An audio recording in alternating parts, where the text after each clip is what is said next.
প্রিয় এইচএসসি শিক্ষার্থী বন্ধুরা, আসসালামু আলাইকুম। আমি Shahin Mahmud, math and accounting টিউটোরিয়ালের পক্ষ থেকে আপনাদের স্বাগত। আজ আমি করাবো HSC higher math first paper exercise 9.4 calculus অন্তরীকরণ। এখন আমরা অন্তরীকরণ এর এক্স এর সাপেক্ষে অন্তরজ নির্ণয় করব।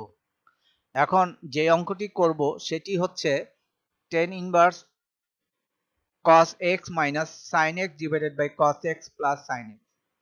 বাম পাশে 5টি স্টার চিহ্ন দেওয়া আছে, অর্থাৎ বুঝতে হবে এই অঙ্কটি খুব ইম্পর্টেন্ট। যখন 5টা স্টার দিব আমি, তখন ওই অঙ্কটি ধরে নিতে হবে খুবই ইম্পর্টেন্ট অঙ্ক এবং বেশি বেশি করতে হবে।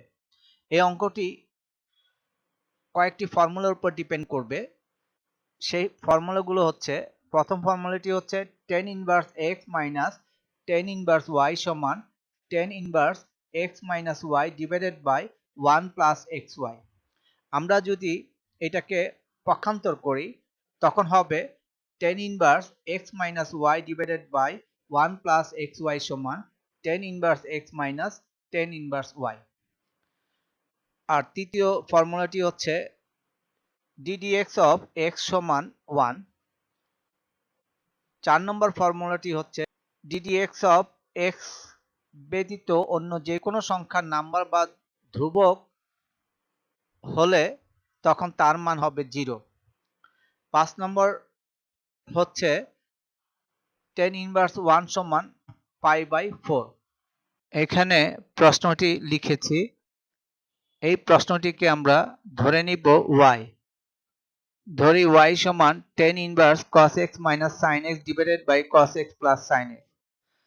এখন এখানকার লব এবং হরকে cos x দ্বারা ভাগ করব, তখন হবে cos x minus sin x divided by cos x, এবং হরকেও আমরা যখন cos x দিয়ে ভাগ করব তখন হবে cos x plus sin x divided by cos x।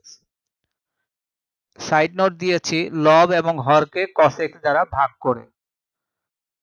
এখন আমরা এখানকার লবকে সেপারেট করব, নিচের হরকেও সেপারেট করব, অর্থাৎ cos x divided by cos x এখানে লিখেছি, এখানকার মাইনাস এখানে লিখেছি, sin x by cos x লিখেছি।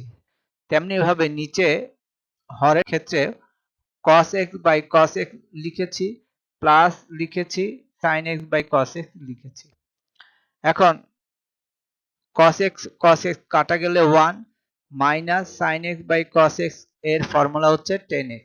নিচেও তাই হবে, cos x by cos x কাটা যাবে, প্লাস বসিয়ে দিয়েছি, sin x by cos x এর পরিবর্তে tan x বসবে।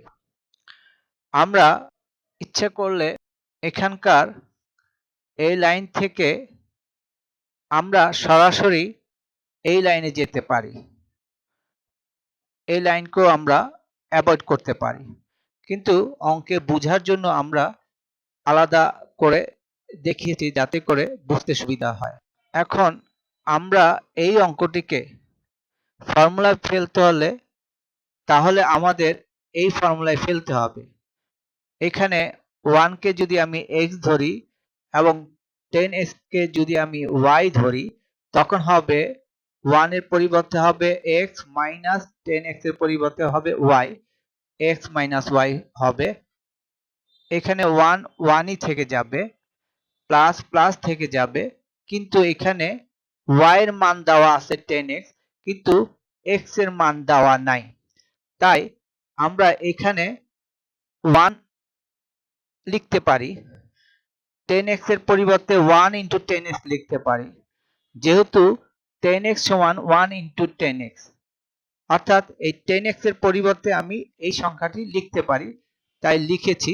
ফলে এখন হবে এই 1টা হবে x আর 10x টা হবে y, তখন আমার হবে 1 প্লাস xy। যদি এই ফর্মুলাটি হয়ে যায় তখন তার পরিবর্তে আমরা লিখতে পারবো tan inverse x minus tan inverse y। এখানে এই কারণে x সমান 1 এবং y সমান 10x ধরে নিয়েছি। আমরা এখন লিখতে পারি সমান সমান tan ইনভার্স 1 এর মান হচ্ছে π/4, আর এখানকার মাইনাস এখানে বসিয়েছি, আর ডানে যে tan ইনভার্স অফ 10x সেটি আমরা বসিয়েছি। এখন tan ইনভার্স আর 10 কাটাকাটি করলে আমরা পাবো x, তখন হবে সমান π/4 মাইনাস x। এখানে আমি অঙ্কগুলো যা করাচ্ছি সেটি কয়েক লাইন হয়তো বেশি করে করিয়ে দেখিয়েছি, এই কারণে যে যাতে করে আপনারা সহজেই অঙ্কগুলো বুঝতে পারেন এবং করতে পারেন।